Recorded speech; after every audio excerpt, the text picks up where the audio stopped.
Hello, this is Michael Tracy, and this video is about unconscious biases and how they result in substantial similarities between the Zodiac killer mystery and the so-called mystery of Mallory and Irvin. And here I am referring to the mysteries themselves and the type of people that attach themselves to them, not the underlying events. The Zodiac killer was a serial killer in Northern California that taunted police and journalists with various cryptic letters in the late 1960s and early 70s. Much like Jack the Ripper, numerous books and theories have been published claiming to have solved the case, but ultimately nothing conclusive has been proven. One such book, which claims to have solved the mystery, is called The End of the Zodiac Mystery: How Forensic Science Helped Solve One of the Most Infamous Serial Killer Cases of the Century. Now, for a spoiler alert, forensic science has not solved the Zodiac case, and that is not my opinion. It is the opinion of the author of that very same book. How and why he was able to change his mind is the subject of this video. I will also talk about the FX show, which is currently streaming on Hulu, The Most Dangerous Animal of All, and if you are interested in how various emotional storytelling techniques are used to demonstrate emotional manipulation in documentary films, I would highly recommend you stop this video now and watch the FX series from start to finish. It is a rather slow burn, but a common theme that I discuss in this channel is how authors and filmmakers put out deliberately deceptive information with the purpose of providing a payoff later when they reveal the truth. The FX series is of interest because it provides not just one, but two exceptions to Carl Sagan's saddest lesson. One of the saddest lessons of history is this: if we've been bamboozled long enough, we tend to reject any evidence of the bamboozle.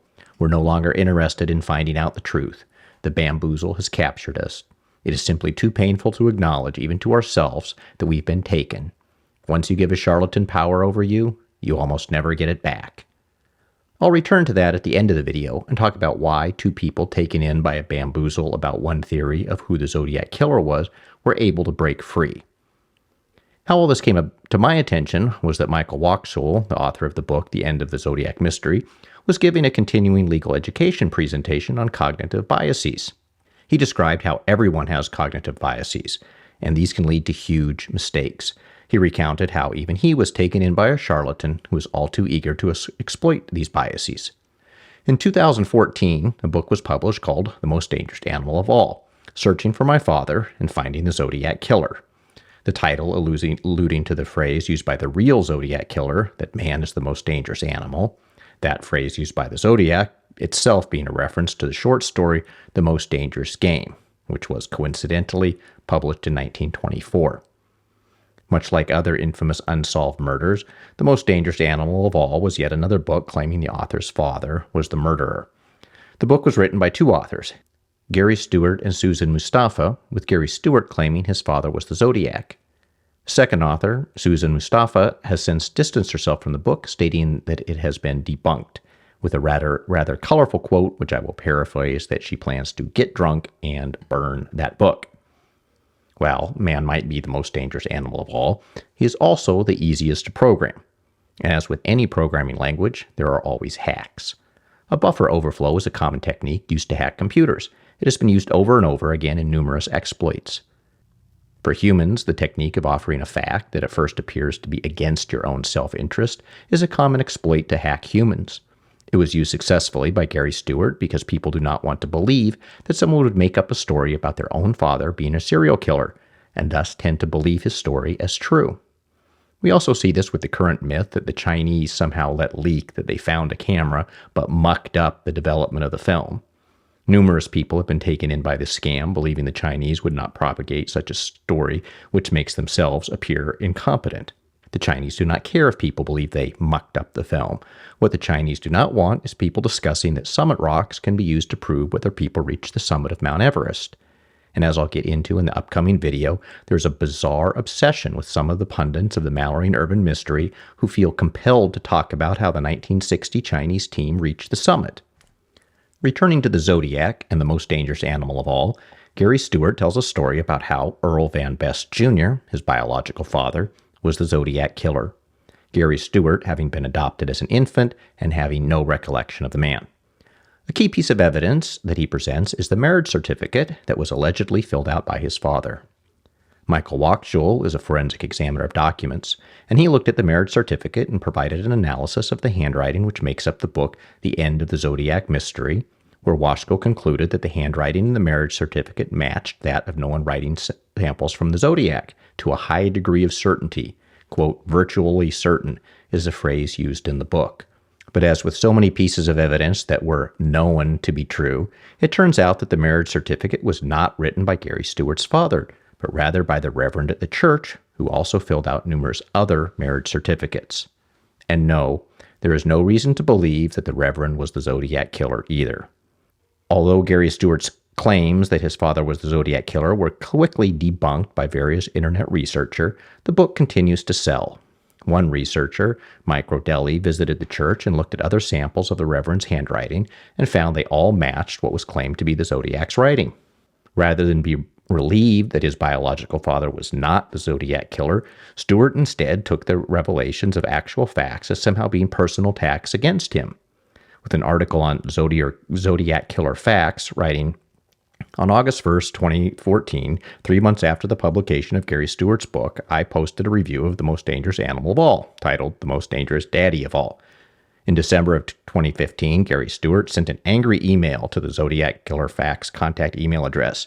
Stewart wrote, why did it take 16 months after the release of my New York Times bestseller for you to publicly debunk me? Stewart also bragged, I've solved the case, and then cried that people without real purpose continue to, quote, pursue some boogeyman in a case that's beyond solved. In a level-headed analysis of the book and the various claims it asserts, the author of the article over at Zodiac Killer Facts identifies yet another similarity in the business of selling mysteries, noting, while I have no doubt that Stewart's competitors are desperate to keep the Zodiac cause buried in nonsense and confusion in order to keep their own careers alive, anyone who has followed my record will know that I have no desire to keep pursuing a boogeyman. In the FX series, The Most Dangerous Animal, they come to the same conclusion that statements in the book were largely fabricated. But the FX show looks at the human element that causes people to make up such a story. Michael Wachschul, who once believed Gary Stewart's claim, provide a little more insightful analysis in terms of cognitive biases, noting the following description from a publication, but Wachschul was not one of the authors of this. Human judgment is subject to many different types of bias, because we unconsciously pick up cues from our environment and factor them in an unstated way into our mental analyses. Those mental analyses might also be affected by unwarranted assumptions and a degree of overconfidence that we do not even recognize in ourselves. Such cognitive biases are not the result of character flaws. Instead, they are common features of decision-making and they cannot be willed away.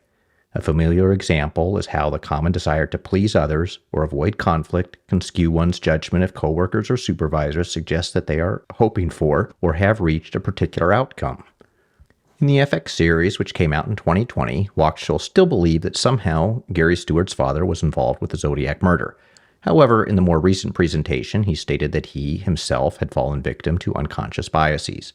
In particular, he found it so difficult to believe that someone would make up a story that their own father was the Zodiac killer, and that belief likely influenced his analysis.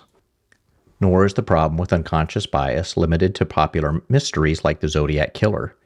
One researcher, Ethel Dror, wondered if people who examined fingerprints could be biased if they were told the fingerprints related to a case that was known to have mismatched fingerprints. He sent fingerprints to 5 experts that each had previously confirmed as matches years previously, and told them they were part of a new case involving mismatched fingerprints. Obviously, the examiners couldn't remember every single fingerprint they ever took, and they had long forgotten their initial confirmation that the fingerprints matched.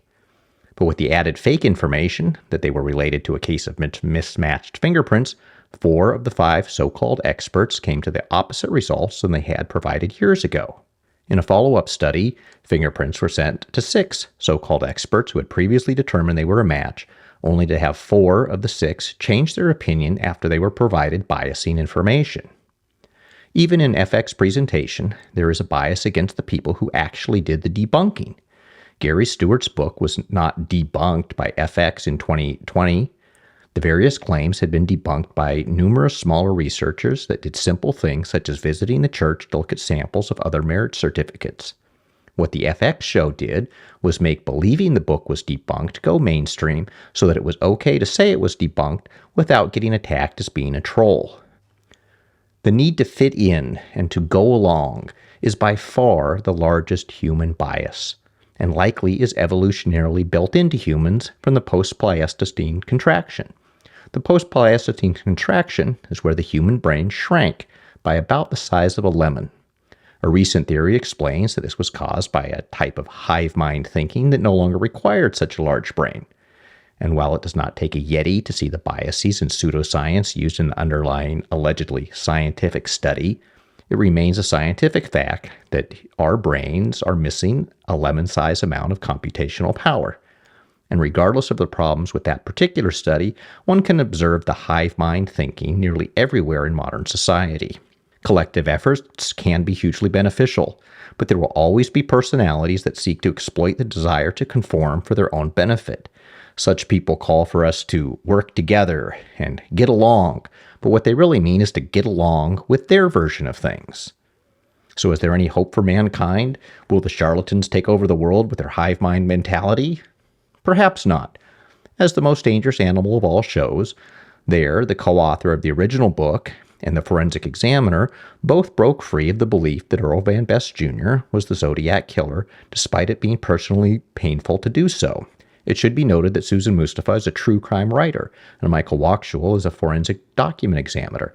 Thus, both had past experience dealing with highly deceptive individuals and also had the training and experience to think critically about what was being presented to them and why. Also, the efforts of researchers such as Ethel Dror have shown that nearly anyone can be subject to biases. It is more important to recognize when you have been taken in, and it is perfectly acceptable to admit that you've been fooled. I certainly have, many times.